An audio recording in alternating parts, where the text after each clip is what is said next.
أعزائي المشاهدين مساء الخير.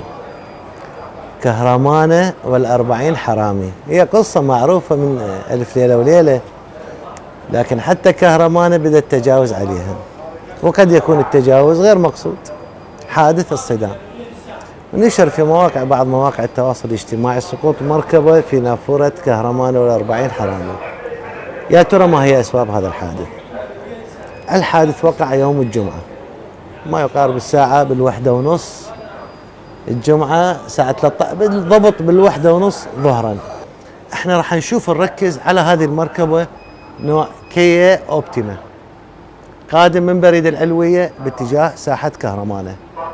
المفروض انه دائما عند الاقتراب من التقاطع التخفيف من حركة السير المركبة، يعني خليه يكون 20 30 كيلومتر بالساعة، حتى مفاجآت الطريق تطلع مركبة امامك انت تكون متهيئ لها بصورة كاملة. طبعا ما دا قصر أنا فقط، لا خلينا نتابع. لكن الرجل اللي خرجوه من المركبة كان رجل كبير بالسن، قد تكون مفاجأة الحادث الصدمة أدت إلى فقدان الوعي، استمر ضاغط على دواسة الوقود. شوفوا شلون سقط بكهرمانة، الحمد لله الله كتب له النجاة، الحمد لله والشكر طلعوه. وهنا أنا الأخ نزل، يعني أنا ما أدري، نزل مقابل يهز بإيده. أنت بدل ما تهز بإيدك يا أخي العزيز، يا أخوي الفاضل، يجب أن تنتبه للتقاطع. راح يكون هناك سؤال، لمن الأسبقية؟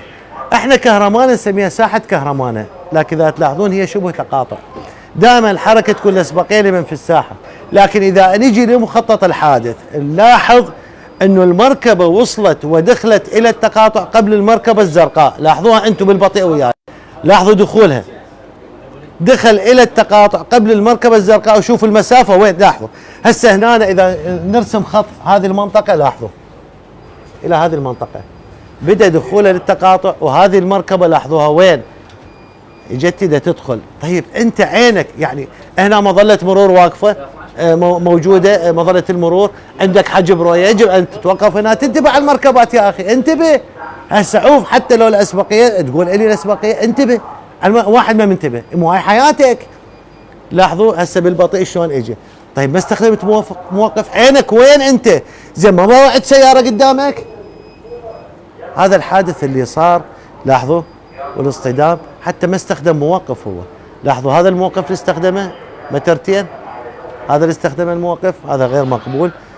فقدان السيطرة على المركبة، قوة الصدمة قد أدت إلى فقدان وعي مؤقت لدى السائق، ضغط على دواسة البنزين وراح يم كهرمانة. وكهرمانة في مثل هذه الحالات لا تستقبل أي ضيوف وترفض استقبال الضيوف.